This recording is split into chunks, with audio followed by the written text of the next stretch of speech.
This is a presentation of Northeast Streaming Sports.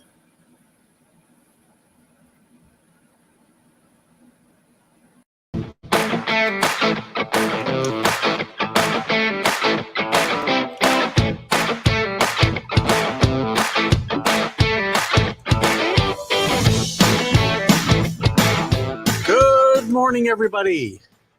Keith Engel, TGI Sports Talk, right here on the Northeast Streaming Sports Network. How are you today? This interesting Friday morning. It's poured here in East Greenbush, New York, since about 8 o'clock last night. Hope you're safe and dry wherever you are today. The weather is going to get better, and we're going to have some nice fall weather here the next couple days. Looking forward to it. Great football weekend coming up. Not a huge, great college slate, but watch the College Football Huddle show, which we'll replay today at 12 and tomorrow at 10 a.m. I think we do it live Wednesdays at 7, so I hope you'll check that out. We'll also have our live stream of consciousness show on Sunday morning, recapping all of Saturday's games, the upcoming NFL games, and actually in the NFL. I want to thank the groups that allow me to share this show.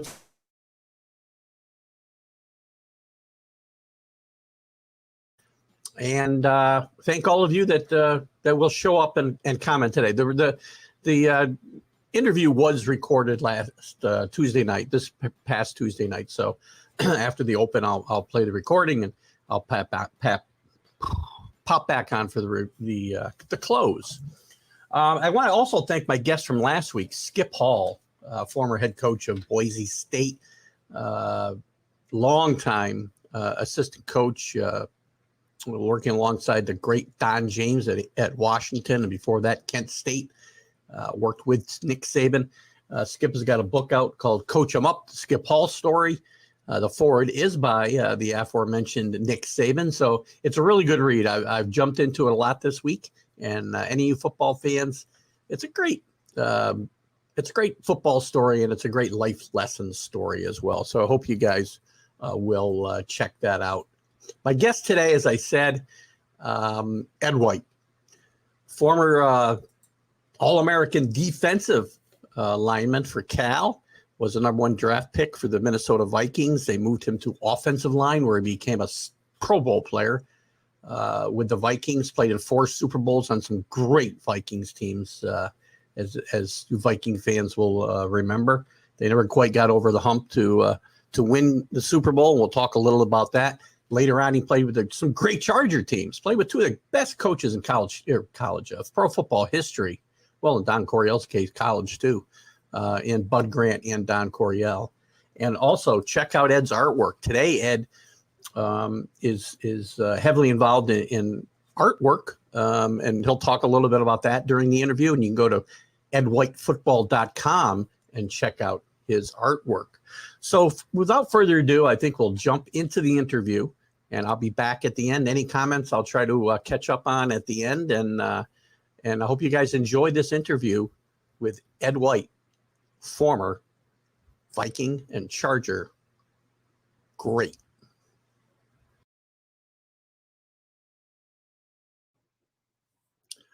All right. Again, as I said, my guest this morning is Ed White, former outstanding offensive lineman for the Vikings, Chargers. Again, and Ed will talk about this a little bit, but I know that no less an authority on great offensive linemen than Dan Fouts says he can't believe that Ed White is not in the NFL Hall of Fame. So I want to welcome you to the show today, and thank you for coming on. Well, thank you for inviting me, Keith. Appreciate it. Great having you. I love having this show is kind of turned into my little nostalgia hour. I do some other shows during the week, but this show has really caught hold because I think there's a great calling for a simpler time in sports, I think. And whether it's baseball players or football players like yourself, I think they're all well received. So you have an old fan base. or I'm just old and like a lot of old players. I don't know. It could be that. But I thank you for either way for coming on. You're welcome. And Ed, we'll jump around here a little bit. I want to talk about your career, and I definitely want to talk about your endeavors today. I know you've got yourself into the world of painting and artwork.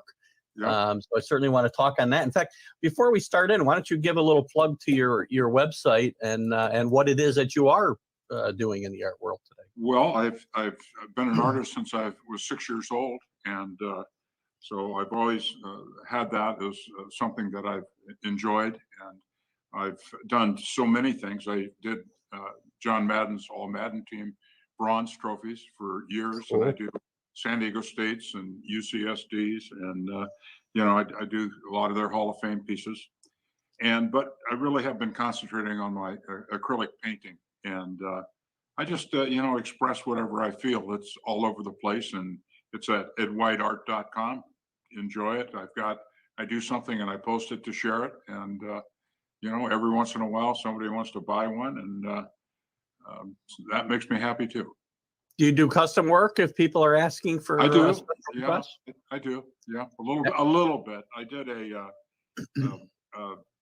3-piece that was 12 feet by 6 feet, which pretty much encompassed my studio. It kind of took a lot out of me, so I've been painting less, but I'm getting back into it now again. And but I've done, that was a custom piece that I finished. Well, that's awesome, and I'll certainly get the website up, the link to the website up and on the when I share this to all the groups that I share it to. I've got a ton of Minnesota Viking groups and San Diego Charger groups that I belong to that I know are going to be excited about this interview, and we'll certainly get that information in front of them. Great, so great. I've seen the work too, people. It's really, really some good stuff that Ed's doing. Good job. Ed, let's circle backwards in time. All right. As you're growing up out there in California, you have aspirations as a young man to be a professional football player as you're going through high school? And well, it goes before that. I played in the streets. I grew up in the outskirts of San Diego, and Lemon Grove, which was noted for lemon groves, and it was pretty country back then. And I played in the streets, and on the weekends, the big deal would be to go down to the junior high school, and we'd all gather up and play tackle football. No instruction, no coaches. And an amazing thing happened to a lot of us. There were 3 guys that played pro football out of that little gangle of guys, and 4 or 5 guys got major college scholarships out of that group, and which it amazes me, because I then moved down to the desert down outside of Palm Springs and went to Indio High School. Yeah, and I was the only pro out of that school, which had a couple thousand kids a year come out of there for years. And so it amazed me, the accomplishments of that little group of kids that just got together and learned how to, nobody cried because you'd, be expelled from the group, and nobody wanted to go home and have mom not let you play. And so we learned a lot of things about toughness and pride and things that it's hard to teach as a coach. Who were the other 2 that made it to the NFL that you were? Well, Mike Foote was one. He played for the Rams. He was a linebacker. Okay. And then Wally Johnson was another one that was another linebacker. Both of those guys went to Oregon State. And then there was a wide receiver that went to Wisconsin, Ron Sabo. And then probably the best player died trying to save a little kid from drowning in a little lake outside of San Diego, and he was Walter Clark was his name, and the park is named Walter Clark Park. So that was the group, but it was incredible. Incredible for sure. It's funny, you get that little group of people, and you get into a much larger group, and you're the guy. Well, being the guy, I mean, were you heavily recruited out of high school? I know you ended up at Cal, obviously, and an All-American there. Well, I was recruited. I was moderately recruited, I'd say, but no, I had about 35 or 40 scholarships. Washington, UCLA, Tommy Prothero wanted me bad, and then some other schools across the country. But I wanted to stay in California. I was born and raised, and I tended to like the weather out here, so I decided to stay close. And I went to Cal. Ray Woolsey was the coach, and I liked Coach Woolsey, and I loved the university campus and the academics there, and studied architecture, have a degree in landscape architecture, and really enjoyed it. What were those years like? I mean, the Pac 8. Well, what was it then? Pac 8, I guess, right? Well, the thing that strikes me, it was the Berkeley was the center of the peace and freedom and all the riots and Right. all the stuff that was going on was right in Berkeley at that time, which was amazing to watch and not be a part of, but to observe it. And so that was the big thing that was going on, more so than football. We had a very good football team. We had an excellent defense, one of the best in the country. We went back and played Army. At Army, we played Michigan, Penn State. We played some big schools. We played Notre Dame, and like I said, we ranked pretty high in defense most of those years. So it was a fun, good experience for me. It had to be, I mean, a great experience, and it had to be a tough time as a competitor wanting to win, because obviously the Pac 8, again, it was the Pac 8 at that time, right? Well, I think you're right, or Pac 10. I don't know, too long ago, buddy. Gosh, I know, but and these conferences now, they change right and left. We don't even count. The Big Ten doesn't even have 10 teams, for crying out loud. I think it was the Pac 10, but it might have been the Pac 8. Okay. Now let me ask my wife, Joanne. What was it? Oh, she's not sure. She's been hitting the head too many times too. Well, whatever it was the Pac something or other, but yeah, exactly. It was certainly dominated at that time by UCLA and for a couple of years by Stanford while you were there. So you weren't making it to major bowl games, but it still was. SC was tough. They had John McKay and all that crew. They'd won the national championship, I think, with OJ. So that was probably the toughest team at that time. Is there other players in that league who that stood out during your time there that either became pros or you're surprised maybe didn't make it as pros? Well, my roommate was Ron Urie, and I roomed with Ron for 9 years, and then and he lives right up the road. So I just talked to him yesterday, and he's a good friend, and so he's a good one. We had a team. Bud kept that nucleus together in Minnesota. And we grew as not only friends and teammates, but we got to know each other. What our partner was going to do next to us, it was like a dance. Yeah. And that's an amazing thing to happen. And it's I tell people I was the luckiest guy in the world. I played for 2 Hall of Fame coaches. I played between 2 Hall of Fame, actually 4 guys. All of them should be in the Hall of Fame. Mick Tinglehoff and Donnie Masick in San Diego, 2 centers in my 17 years, and 2 tackles, Russ Washington and Ron Urie. And, they're all great players. So it's pretty hard not to end up being fairly decent. Well, it was very interesting, actually. I was thinking about this just before we started this afternoon, that the Vikings, I mean, in those days, teams stayed together a little longer than they do today anyway, as a whole. Right. But the defensive front and the offensive front of those 2 teams, of that team specifically, gosh, it seems like most of you guys were there. It seemed for a lot of years together, as you said, as a unit. And it, I think is the reason. Go ahead. No, you go ahead, and then I'll. Well, it's funny because I also wanted to segue, because before we got to this point, I wanted to ask you about your transition, because I didn't realize till I was doing some information, research on you before we chatted.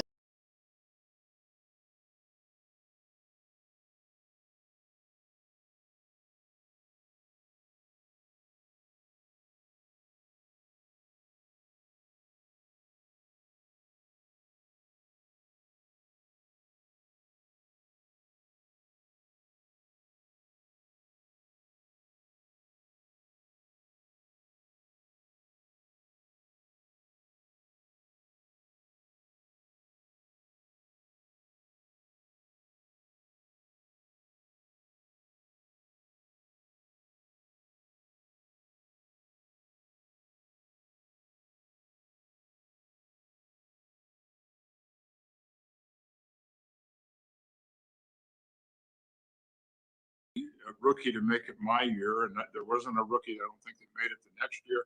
I mean, they didn't even keep the first round draft choices. Like nothing like they do now. And very few guys made the team. And so when I got traded, I was 39 years old, and I was still one of the youngest guys on the Vikings. And I went to San Diego, and all of a sudden I'm the oldest guy. It was weird. And so I was able to take a leadership role just by virtue of age. And I was the understudy of Jim Marshall and Carl Eller and Mick Tingelhoff, Fran Tarkinson, all the great Viking leaders, and able to take those qualities that those guys had and share it with my San Diego teammates. And of course I had another great coach and Coach Coryell, who was it was completely opposite of Coach Grant, but just as amazing, as an amazing mind, and let everything go and had fun, and we laughed and just kept winning. Well, those Minnesota teams that you grew up with, you mentioned a lot of the great names there. I mean, am I right? Are you the only guy who went to all 4 Super Bowls, or were there other? No, there's I think 10 guys. There were 10 guys. Okay, there was 10 of us. Yeah, but yeah. It's quite an accomplishment. And, obviously later on we had the Bills, who got to 4 consecutive Super Bowls, and you guys were in 4 Super Bowls in a short period of time in the 70s. I mean, that's a great accomplishment for a team. I mean, you don't quite get over the top and win, and I don't think that these teams get the recognition for how great they were because they never won that Lombardi Trophy or the Super Bowl trophy, whatever it might have been called at that time. Do you feel like the Vikings of that era get short thrifted a little bit because of it?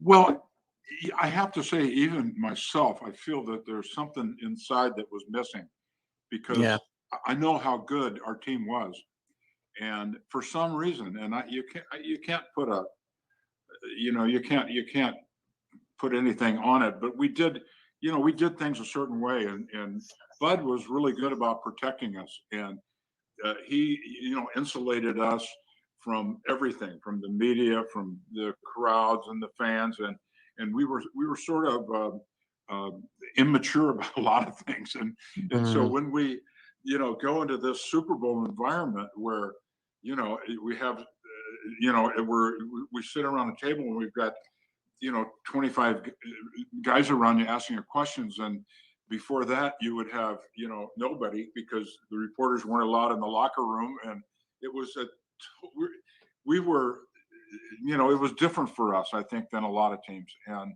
I think that all the things that helped get us there, it probably didn't help us in a when we all of a sudden the lights were bright and we were on stage. It was just a different environment, totally. We were from too far north. Yeah, that's an interesting take that you put forth there. I mean, as great a coach as Bud Grant was, and you've spoken very highly of him, and I'm sure you have nothing bad to say about him. But no, nothing. All those things that made him so successful and you so successful kind of held you back in that big moment. Is there one game of those 4 in particular that might stick in your craw more than others? Is one that just like, we should have won this game? The thing is, Keith, I don't think of any of them. Really? Because it's such a negative way to end a beautiful season, that I don't have any regrets. I'm just so thankful that I was able to participate. Yeah. My family was able to go, and this dining room set was paid for with my first Super Bowl check. I mean, that's okay. Yeah, and I think it was I use the word blessing, but it was a blessing and something to be grateful for, just to be able to be with a group of guys, coaches, and players that were able to achieve what we achieved. Yeah, I agree. Growing up, I'm a little younger than you, not a lot, but a little, and coming of age and watching and starting to learn what sports and major sports were all about. And I enjoyed watching those Minnesota teams, and and the way that they played football and football outdoors in the cold, and growing up with NFL films. I mean, I think people talk about how NFL films helped make the NFL, and I think they did. And they talk about the Cowboys, but I think some of the footage that they shot up in Minnesota, out in the cold, Bud Grant out there, just like a chilled, chiseled from stone, it just looked like it was something about different. I mean, we'll touch on it right now because I want to touch on it at some point. I mean, the difference between the game then, Ed, and the game today, I mean, is there any resemblance of the game being played today as what you played then? I tell you, I really haven't looked at it from those eyes, because my wife and I love watching it. I mean, we love football. I think it's amazing. Oh, still a great game. Especially what they've been able to do through this pandemic. And I know that the losing a couple of weeks' salary is pretty incentive for not getting sick. But no matter, there's a lot of moving parts, and to keep guys on the field like that, I'm amazed, and I'm proud of the product that it's being put forth. It's amazing, and I think I have nothing negative to say. I feel grateful for what I've been given and the pension that I have, and it's been a wonderful life, and I'm thankful to the NFL for that. My body is a little rickety right now. Other than that, things are good. But you were talking about the weather, Bud. We practice no matter what. We practice outside. We wouldn't practice on the field at the Met. We'd go to St. Paul to a little dive of a stadium, and we did our practices there. But we were always outside. Everybody be in their sweats, but it was we didn't miss anything for weather, and so it was. And again, you take the Super Bowl. The Super Bowl would have been played in our home environment, or something similar to that.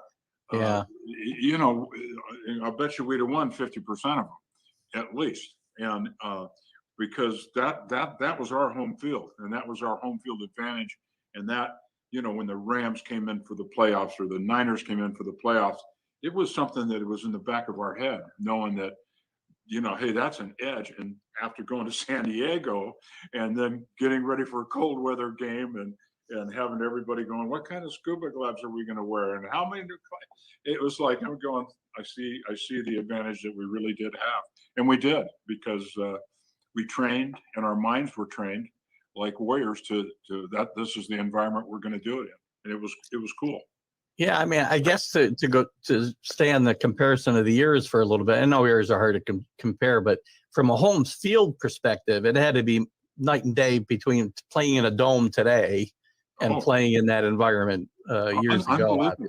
Oh, unreal. And it starts, the psychological part starts the week of preparation, because the guys are wondering, how cool is it going to be? What are we going to wear? And the equipment man's getting scuba gloves for guys so their hands don't get frostbite. I mean, it's right. There's a lot going on, and in the meantime, we're out there practicing like normal in the weather, and knowing we're only going to be out there for a couple hours. Speaking of cold weather games and what it was like with San Diego, you weren't still there. You were retired, I think, when they played that game in Cincinnati. No, I played in that game. Were you still on that team when that's right? It was like 80 or 81, wasn't it? It was 80 below zero with wind chill. That was the coldest game I'd ever played in. And it was a week after we had gone to Miami and played in that game. That was that was a tremendous game. 5 quarters long, and it was 102 degrees. Here's a funny. If I got time for a funny story? You got time for any story you want. But I was interviewed after the game, and my locker was next to Louis Kelcher. And Louis about 320, Texas brawl, and the reporter goes, I mean, guys were so exhausted, it was incredible. And they asked Louis, hey, how do you feel? He said, well, I feel like I just rode horseback from San Diego to Miami. And the guy, in this next breath, he just turned over to me and goes, Ed, how do you feel? And I said, I feel like the horse that Louis rode. That's awesome. That was my best quote, I think, ever. That's a great one. I'm glad you shared that with us today for sure. Yeah. That's awesome. I have to tell you too about that game. And again, I've only been watching the NFL since 1968. But I still think that's the best NFL game I've ever watched in my entire life. Is that game? That was that was a back and forth at the end. I mean, I thought for sure that your premium, was that the guy, the kicker for Miami? Your premium, I think. I can't remember his name. Well, he was gone by then. It was I feel like the kicker might have been like Uwe von Schamann or somebody like that for Miami then. Okay. Anyway, when he missed like two of them, right? That were I mean, it was amazing. And then Rolf, I think, missed one too, and it was like we were just going, whoa, and it was total, complete exhaustion. Yeah, I've never ever been like that in my life. I remember watching Kellen Winslow get carried off the field by two of your teammates, and he did everything in that game, including blocking a field goal, if I remember right. Yeah, he did. That's right. Yeah, just a tremendous game. Yeah, it was good. So you talked a little bit about, well, let's talk about Minnesota a little bit more before we move on to San Diego. So you talk about some of your great teammates, a lot of Hall of Famers there, obviously great players. Yeah. One guy that comes to mind, and I know one of my regular viewers will certainly want me to ask this question. He's a big Minnesota fan, and he's also a big Georgia fan. So you can imagine he's a big Fran Tarkinson fan. Yeah. I mean, and not everybody seems to be a big Fran Tarkenton fan. I'm not sure why, but what was it like playing with Fran? And I mean, was he? I mean, he was a great player, but was he a great teammate and good? He was a very bright guy that we had a lot of confidence in as a quarterback. He was able to, get out of trouble if you missed a block, which didn't happen too much with our line. Yeah. And he gave 110% all the time. And, you respect guys like that. And I don't know a time that he didn't. And his ability to scramble when he got in trouble. Some guys thought it was a negative because you weren't sure where he's at. I always thought it was a positive. And he did positive things for us. And that's why he's in the Hall of Fame. It's funny because, again, I go back to eras, and it is hard to compare eras, but that team, I think, they say, the game's different. I say it sometimes too. Obviously, I just did a few minutes ago that the game's different, but I think that team had enough people on it that could play today's game. Tarkenton could play in the game today if Russell Wilson can play and whatnot, right? Tarkin can play. He's a lot like Chuck from Kansas City. Yeah, you had Chuck Foreman who could certainly play in today's game.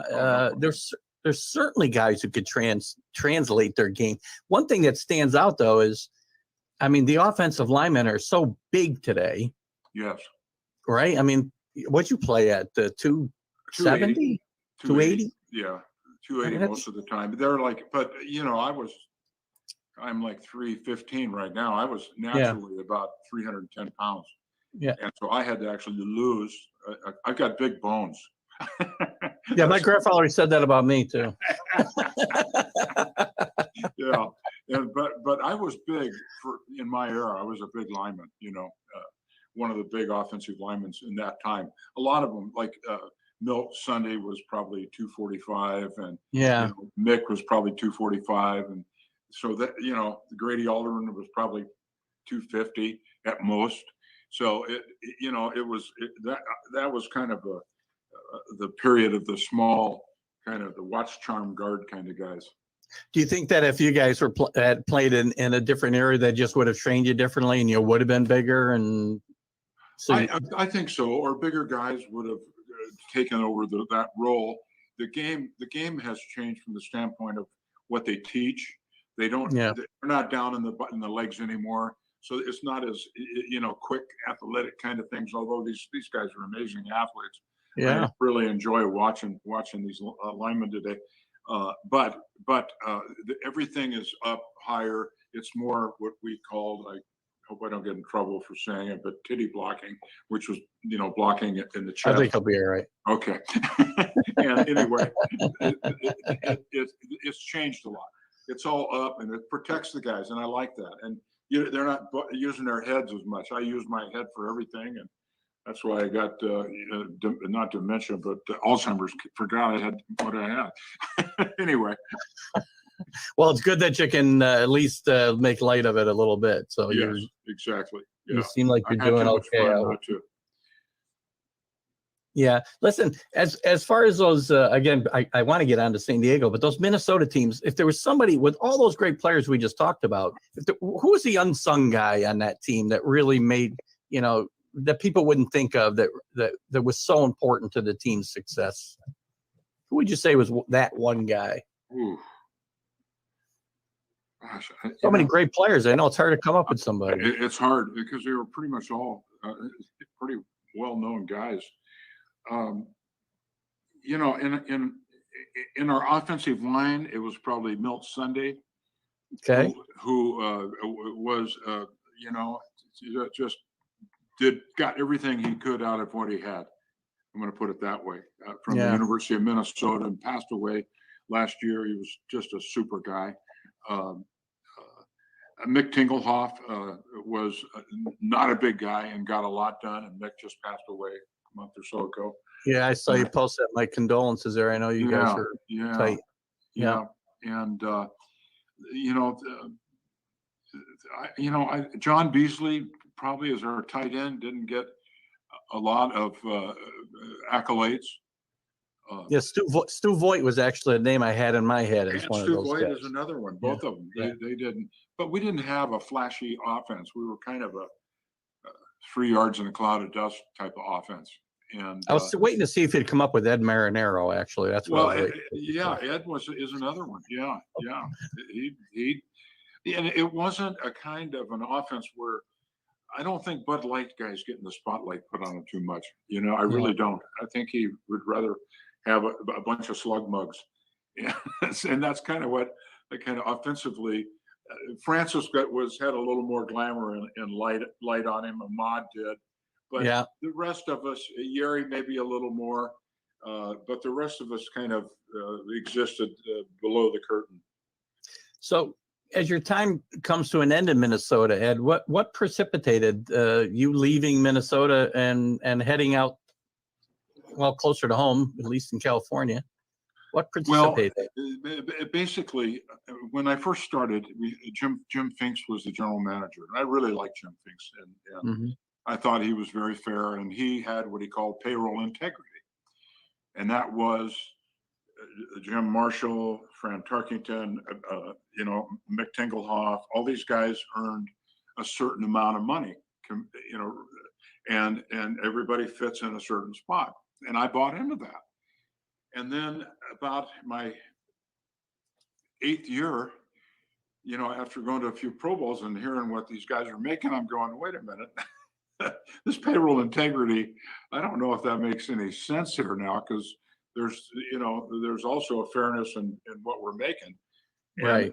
And I was earning in the high 40s a year, which wasn't nearly comparable to what other guys were making that played my position.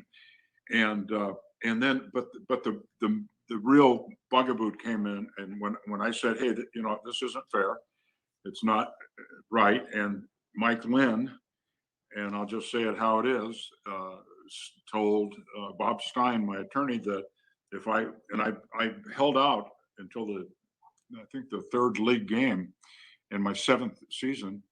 And then they said they'd renegotiate my contract if I came back and finished the season there. And so I did, and they didn't do my contract. So I didn't go to training camp. And so, right before the season opened, I thought I was going to Buffalo. That's, where it all pointed with OJ and Delamalu and those guys. Yeah. But that didn't happen. At the last minute, I get a call from Buddy. He goes, hey, I hate to tell you, but we're trading you to San Diego. And I'm going, I think first I'm going to go, yes, I'm going home, born and raised there. But it was a bittersweet. I really, it's like I told Bud on we had a Zoom the other day for the reunion, and I said I know I'd still be there snowmobiling with my family, and if I'd have kept playing there. That's the sad part. We loved it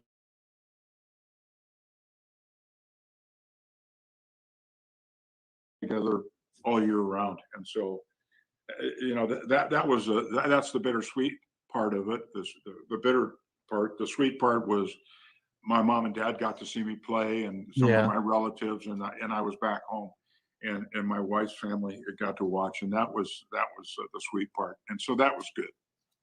Well, it sounds too like it was a good fit for you, because you seem to enjoy your time in San Diego from what you've said so far, and playing for Coach Coryell, who, again, as you mentioned, had to be like night and day from Bud Grant to Don Coryell. I mean, I can't take it two guys further on either end of the spectrum, personality-wise. Yeah, at least outwardly. One was a general, and one was like Daffy Duck. I mean, he was just, the guy just, you loved him. He was just, he was a character. He was a character. He always had us in stitches, and he always wanted to throw that ball down the field and move downfield, and we all bought into it and loved it. And we'd go into the huddle, and Dan would say, "How many plays is it going to take us to get in the end zone?" We'd all be yelling different numbers, and it was a powerful lot. I think we led the league in offense, almost every year. It was incredible. I remember when the Rams were winning a Super Bowl in St. Louis for Dick Vermeil, and they called it the greatest show on turf. And I thought to myself, I've already seen that movie. It was in San Diego in the 80s, 70s and 80s. You guys were just tremendous. The defensive side of the ball wasn't quite as good. You had some great players like Louis Kelcher, you mentioned. Fred Dean, Gary Johnson. Yeah, we did. We did. And, for some reason, I don't know what happened, but they just all of a sudden disintegrated as those guys were maturing, and two of them got traded. Louis and Fred got traded to the Niners, and the Niners go to the Super Bowl with those guys, and it just wasn't meant to be, but I had a great career there. Coach Coryell hired me, rather than firing me, hired me as an assistant offensive line coach, and so I was an assistant to Dave Levy, and that was a great experience, and I loved that. And so it was an easy fall out of playing into normal life. Yeah. Before I go into that coaching part of your career, I mean, when you were playing in the two different conferences, I mean, it's been a long time since the merger, obviously. I mean, was there much of a difference between the AFC and the NFC at that point in time, as far as the way the game was played? I think less of a difference, but even the first Super Bowl in '69, that team was that was an AFC team that was different in a lot of ways. We faced a 34 defense instead of a 4-3. We faced a 4-3 defense almost every week in the NFL. Yeah. That was the NFL, not the AFL. It was AFL, NFL, right? Yeah. So and then the AFL, it was screwy, and it was tough for us to adjust as linemen to blocking against that different front, and so it was a different deal, and also the passing game was so much more complex, and so there was a difference in the two. It leveled out in the end because coaches got jumped around from league to league, players got jumped around, so things balance it out, and there's less and less difference as the years go on. So, but there was a pretty significant difference at the beginning. Yeah, it's certainly from the beginning, as you said, even teams got jumped around, like the Colts changed conferences, I know, and exactly. Didn't somebody else, one other team, I thought moved when they had the merger. I can't remember who it was now. Cleveland. Oh, Cleveland Browns, right? Cleveland and Baltimore. Yeah. Yeah. So as your career ended, you go right into coaching, as you said, and you had a pretty long career coaching, both in the pros and in college. Right. At your I think at your alma mater and San Diego State, if I'm right. Yep. I mean, were you happy with coaching way your coaching career? Did you have higher aspirations than to do what you did, or that was kind of where you? I was so into teaching individual technique to players and helping them with improving as a player, as a technician, that I guess I wasn't as disappointed. Obviously disappointed. We came close in San Diego to winning it several times, but I was focused more on the offensive linemen and their development as people and as players, and so you can't be disappointed in that. And so I have great relationships with all my guys. I was online talking to one of my ex-Cal players, and I always talk with my ex-San Diego State players, several of them. Mm-hmm. And it's that's the neat thing about coaching. I love that, and I love Coach Coryell for him letting me land in a bunch of feathers from a career to coaching. That made the transition very, very easy. But it's a very hard, time-consuming, away from your family. There's a lot of that you lose, and I kind of regret that part of it. But it selfishly, it was really good as a ex-player to be able to share the knowledge and that with young people. And so that was nice. I enjoyed that part of it. So it was good, and probably did that for over 10 years, and then decided that it was time to come home and pester my wife more. How often does she ask you to go back into coaching? No, she doesn't. She doesn't, but I don't know. There may be times she does, but no, she's been great. We've been going together since she was a sophomore in high school and I was a junior. So she's a very tolerant lady. She's a teacher too. Our wives are always the better parts of us, aren't they? I mean, gosh, for sure. Listen, You had a great career. I mean, do you have thoughts about, I mentioned at the top of this interview, Ed, about Dan Fouts' comments about you in the Hall of Fame. And do you think about that at all? Do you have thoughts about whether you should be there or shouldn't be, or? Only when people bring it up do I think about it, but I don't. I apologize. Yeah, no. It's fine. I appreciate it. Actually, it's a nice gesture and thought. But it's a decision that's made by somebody else, so I don't get too hung up on it. It'd be a great thing. I'm not saying I wouldn't enjoy it. It would be great. Yeah. But I've been so fortunate to be in the College Hall of Fame and in the Berkeley Hall of Fame and the Charger Hall of Fame, and it's like Andy Warhol said, the 90 seconds of whatever. 15 minutes of fame. 15 minutes. That's it. Right. And that's what they all are, right? I mean, actually, in today's day, it might be 90 seconds of fame. The way everything, media gratification and all. Hopefully, I can find out. Well, I'm going to start my own little grassroots campaign to get Ed White in the Hall of Fame. How about that? I will talk about it at every chance I get. Not that, I'm not Seth Rogen out here. It's not Seth Rogen, Joe Rogan. Yeah. I don't have, 60 billion followers, but I'll do it. I'll do the little part that I can for you. Well, thank you, brother. I appreciate that. Listen, your attitude is tremendous. I mean, I know you and your wife Joanne. I mean, you've gone through stuff in your life that that can be very difficult for people, and you're going through, as you mentioned, some stuff now. And your attitude is just amazing to me. I mean, what do you attribute, after the things you've been through in your life, the attitude actually, that you still carry? I think a good mother and father that. Made me go to church with him, and a Southern Baptist preacher. And then as I went on, all my teammates were Catholic, so I started going to church with them before the games. And then, I listened to a priest, actually, not being a Catholic, but Richard Rohr, who is an amazing guy. He was a Jesuit priest, and he had a prison ministry. And Richard Rohr, he just loves everything. He loves the Buddhist. He loves, everybody, and thinks we're all God's creation. And I love that. And I think that just gives me a lot of things to be grateful for. And I think gratitude is, if you're grateful for what you have, then you got to be happy.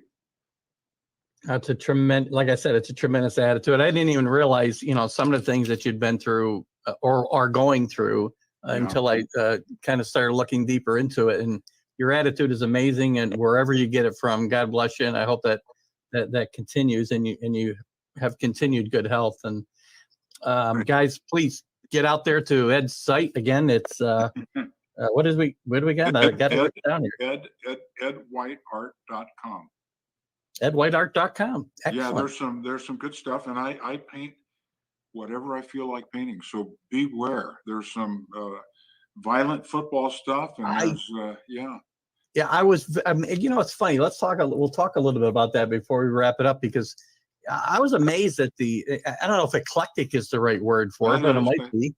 I mean, the wide spectrum of things that you paint, as you said, I saw a couple that were kind of violent football. Right. I'm glad you described it that way, so I didn't have to myself.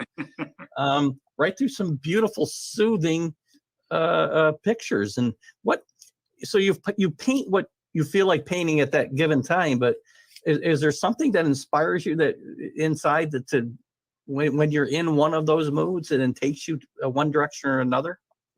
Well, I'm a big environmentalist. I studied at the College of Environmental Design at Berkeley, and so environment and is important to me. Landscaping is, and so I love flowers, and and everything a flower represents.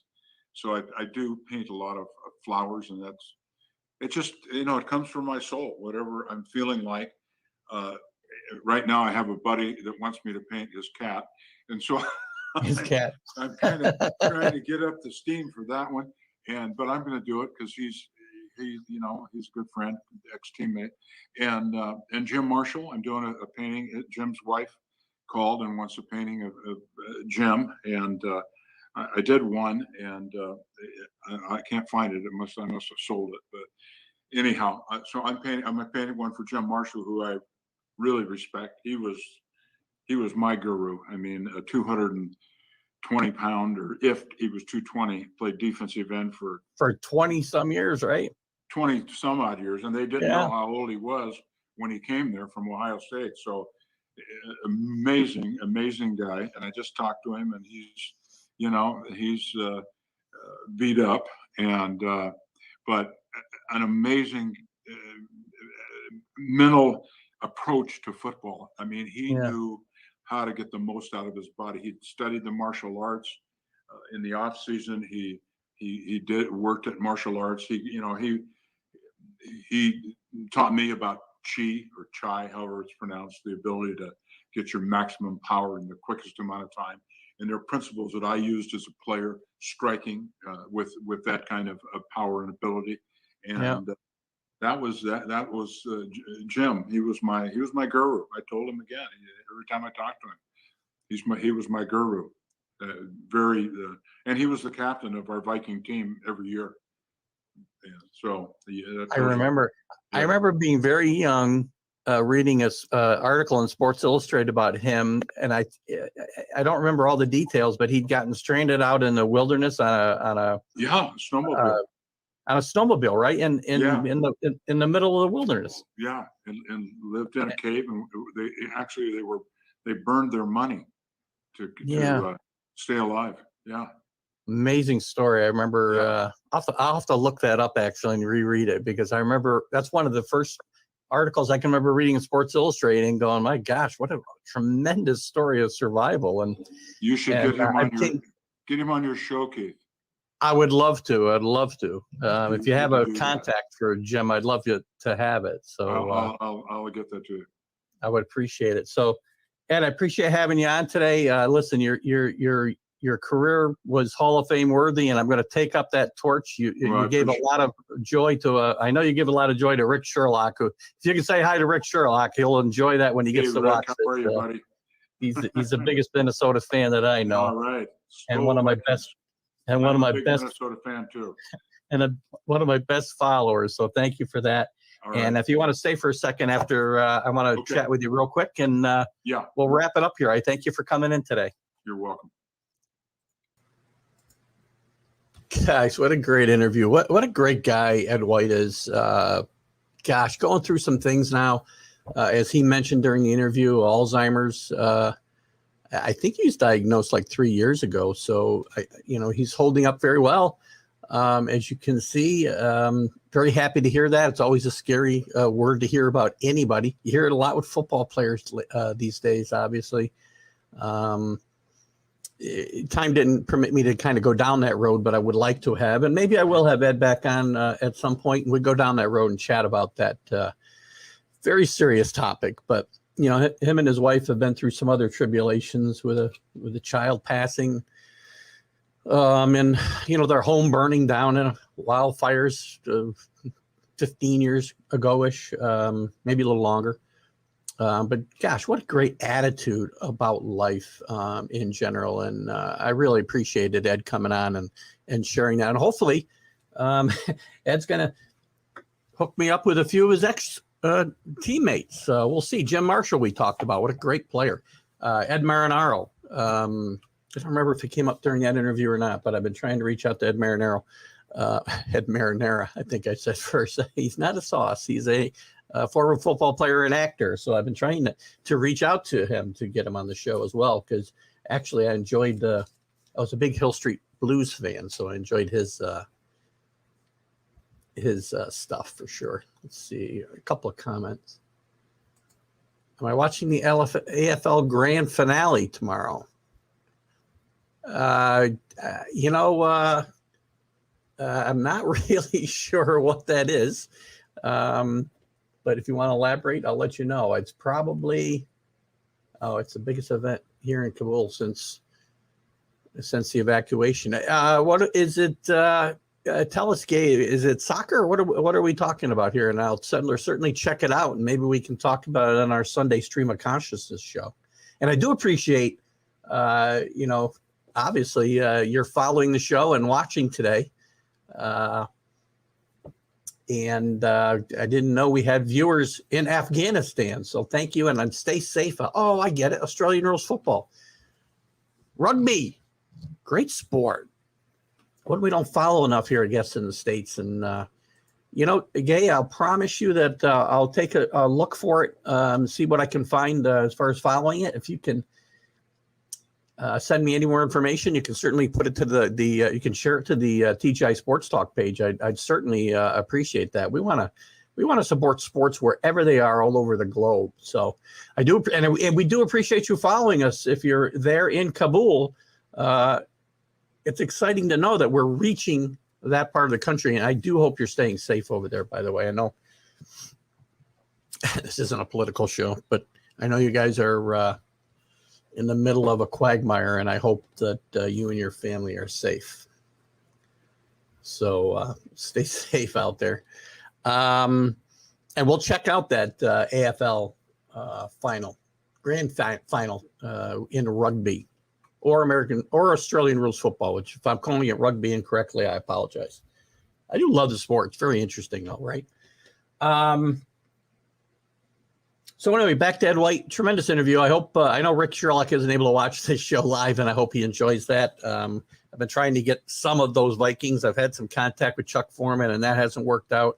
As I mentioned, Ed may hook me up with a few other guys, so we could have some Vikings on in the future. Coming up next week, I'm not sure yet. I'll see over the weekend. We'll promote what the show will be next Friday. I'm going to have an interview with Tommy John, but I'm not sure if that'll play next Friday or I'll play that interview one of the weeks that I'm on vacation.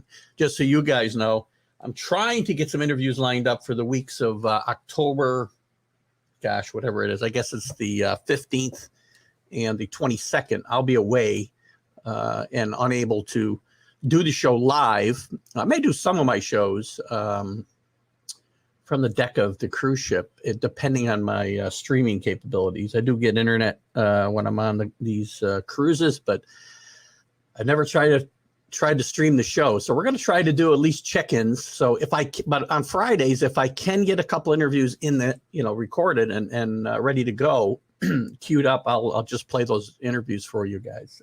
And maybe if not, we'll do the best of, play a couple best of interviews or something.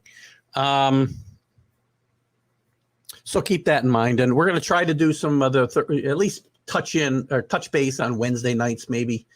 With the college football huddle for a few minutes, the Sunday stream of consciousness. I'll try to check in and maybe do a half hour or 20 minutes, whatever. Depending, again, I'll test the stream when I get on the ship, and we'll see how it goes. But I'll keep you guys abreast of that in the next few weeks. So we got some good stuff coming up. I do have, as I said, Tommy John. On the 8th of October, I'll have Steve Zabel, former NFL linebacker with the Eagles and my New England Patriots back in the 70s. I remember him very, very well. And some of you may as well. So we're looking forward to that. And a lot more to come in the coming weeks. Guys, I'll tell you what, the college football show has done very well. So those of you who haven't checked it out, please do. The audience has been picking up, and the audience participation has picked up greatly. We've had Mark Mancini from Mancini Media joins me on that show, as he does on the Stream of Consciousness show Sunday mornings. So I'm excited to do that show. I love college football as much as I love the NFL, and it's been a lot of fun doing the show. And I do replay it, so you guys can either go back. I do know it's there, but to get those notifications that it's live again, we pick up a few hundred viewers just replaying it. It'll replay today at noon and tomorrow at 10 a.m. I'm going to start replaying these Friday interviews. I'm not sure when, but it may be later in the evening or something when. I don't know the times that people are necessarily on Facebook more than other times, or YouTube, or wherever they might be. YouTube, I really want to get the viewership up there. I'm not sure exactly how to do it. Facebook, I know how to do it. You groups that allow me to share this, you're my life's blood right now, and along with the people in the room. So you guys, please like the show, share the shows, go to TGI Sports Talk and invite your friends. If you go to the top of the page, there's 3 buttons next to, I'm not really sure if you're right near my profile picture, I guess. There's 3 little buttons. And if you go there, one of your choices is invite friends, and you can invite them all. Let's drive our following up to 2,000 here, or get close to 2,000 by the first quarter of next year. That'd be awesome. I think where we are is just a great place. Not investing any money except with the little bit of technology you see in front of you, and my willingness to do this, which is a joy for me. I'm not looking to make money. I'm looking to get followers and provide good content for you guys, and I hope that comes through. So anyway, what else? No other comments? I want to thank Dave Guyette. I want to thank Gay from Kabul. Thank you. And Brett Cloutier was in the room today commenting. I know my dad was in the room today. Thank you, guys. Really enjoyed talking with Ed White today, and we'll see what we have coming up here in the future, and I will keep you guys apprised of what we're going to do. So you guys have a great weekend. I know I'm going to. It's going to be nice fall weather here. Great weather for maybe sitting outside by the fire, watching some college football tomorrow night. And then we're off to Recovery Room in Amsterdam. I got to stop giving out these free promos. These guys got to start ponying up, right? Sunday to watch the Patriots, Saints, and lots of other NFL football. We'll see you guys on the flip side. You have a great weekend. Keith Engel for TGI Sports Talk right here on Northeast Streaming Sports Network. We'll see you later.